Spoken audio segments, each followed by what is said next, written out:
You know how I could do it? New York City real estate. If I could add the $10-15 million condos plus the New Jersey shit, lights out. But that comes from this video shit. This video shit is bigger than you think, man. We get one viral video, we increase my influence, buyers and sellers start to flock.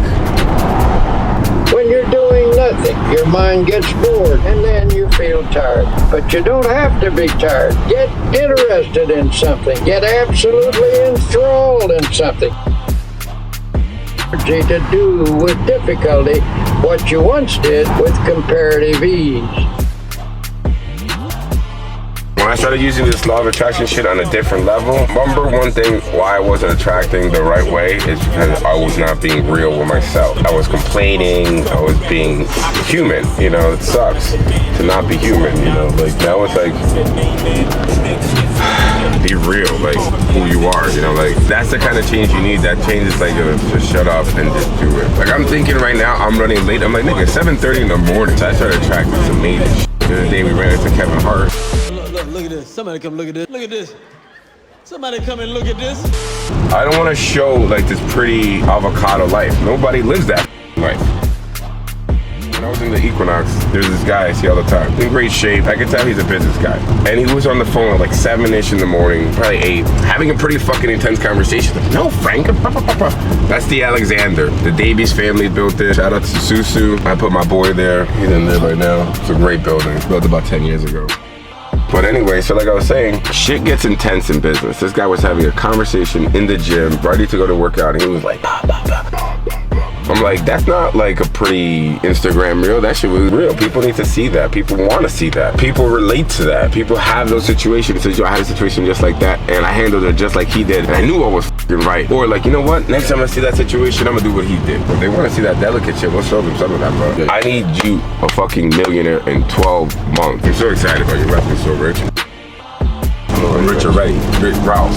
Matter of fact, I'm rich already. Rich forever. Got a Porsche and a Benz, than I ever been, the richest that I ever been. So I wish you would stay here. We're gonna go to the nail lounge, or the nail, what is it called? I'm sorry, yeah, the nail lounge. We need that shit. So we're gonna finish this meeting, we'll get to some leads on the CRM, we're gonna wrap everything up. You know, we got attorney review with East Orange, that's still happening, we should be under contract today. My boy Ronnie's done with his boy place to the Dutchess, and then Joey, yesterday he hit me up, he might wanna move to the Dutchess too, so, because the Modern is doing a significant rent increase. They're probably taking an average of 15 to 20% rent increase on everybody's rent. So if you're paying $3,000, you're looking at $3,450 to $3,600. Plus your $250 a month parking, you're almost close to $4 grand a month for a one bedroom, where you might have been at $3,200 a month the prior year. So.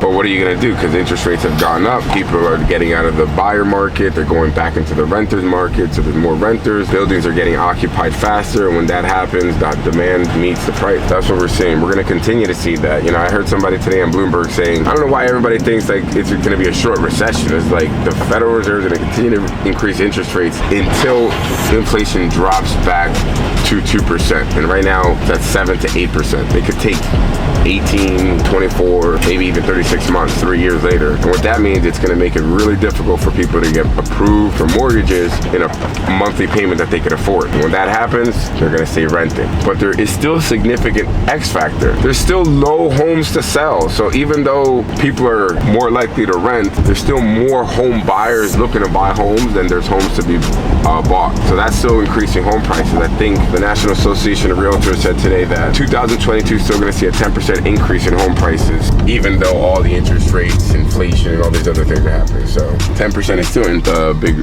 increase. Last year, the average home in America was $360,000. A 10% increase would represent $36,000. That's $396,000 for the average home. Plus, interest rates have doubled for where they were this time last year. So we're looking at an interesting set of dynamics coming up next year. People are talking recession, major layoffs, and then if we have any sort of like health issue, COVID or anything like that, and then the chain supply stops and then we can't get product. Oh my God, am I dude there? No. So we gotta be prepared for this. As a matter of fact, I'm gonna put that on. I love listening to Bloomberg, at least 30 minutes a day to make sure that I get caught up on any major updates and kind of stay relevant with what's happening, so.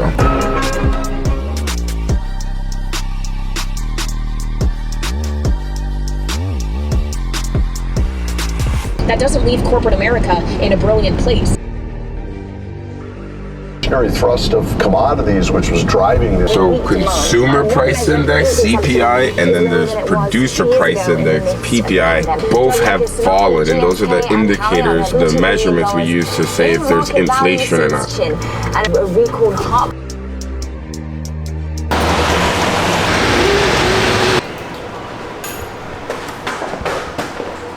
What are you doing here?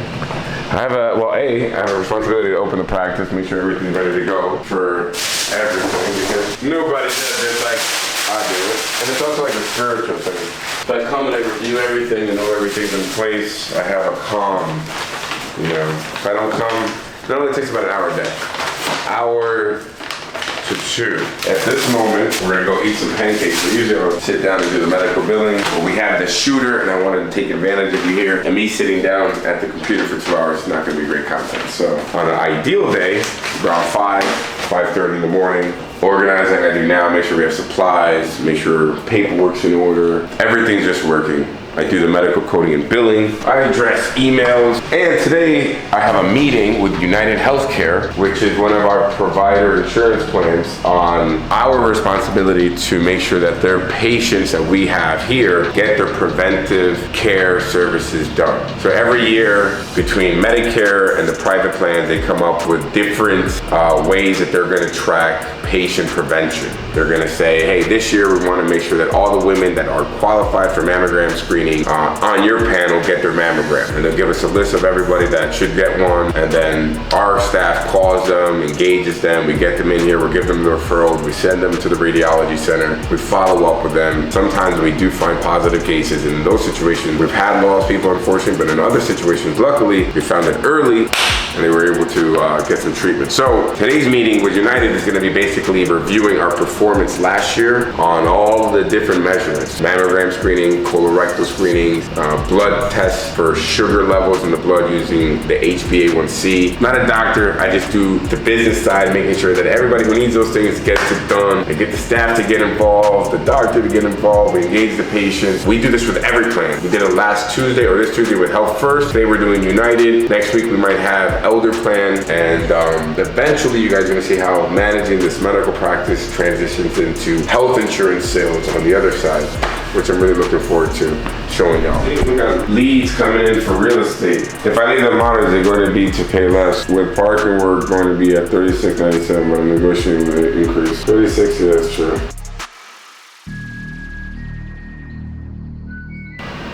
I got 2 people that just asked me to remove them from my mailing list. Please stop emailing me and kindly remove me. No, you're gonna stay on my mailing list and I'm gonna annoy the shit out of you like Macy's and everybody else does. You don't say that to Macy's, just block me. Let's go get the shooter some breakfast.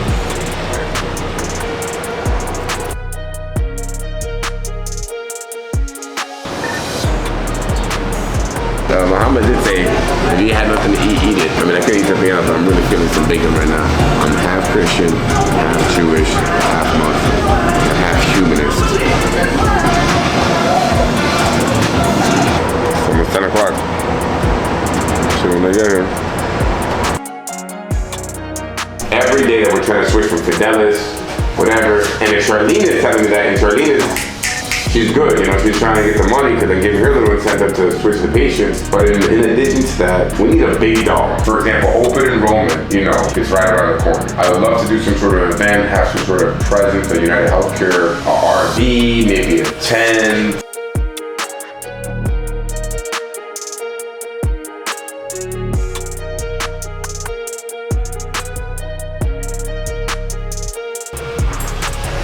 We need a good rest. Yep. Open enrollment, we want to max out. All right, Delisa. Oh, hey, Monte, ¿cómo estás? Yo fui a tu casa ya. Gracias a Dios. A un momento, ya llevo para allá. So, all right, thank you. Thank you. I think we're good. It's gonna be fantastic. Today's Thursday, tomorrow's Friday's payday. Let's scan the shred, faxes, the emails. Let's be organized, huh? So that next week we don't have to do it. All right, Mario, let's go. Get out of here. Oh, Mario. Let's go. Nigga, you ready to go? Yeah. Okay, good.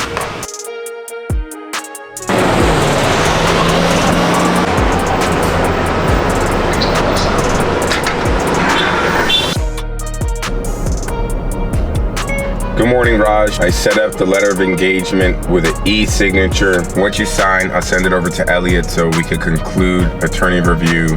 Hey Siri, text Gabs. Good morning. Just double checking to see if everything he had to sign was done. Keep me posted on any new one bedrooms also, as I have another client looking. Hey, good morning. I just emailed you the signed letter of engagement from Raj.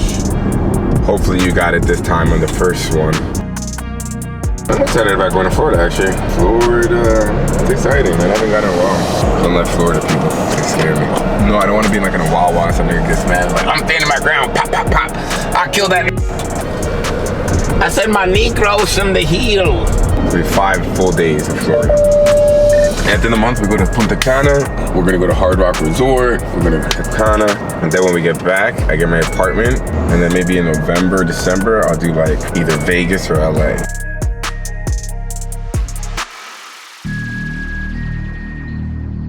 Nail Lounge. Shout out to my boy Shamel, AKA Shah, AKA El Duro, El Verdugo.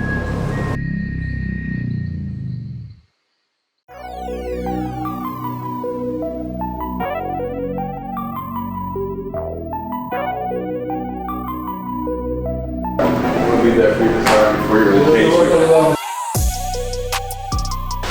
Relax a little.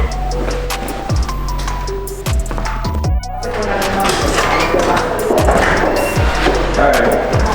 Who are you? From the Waters. Thank you.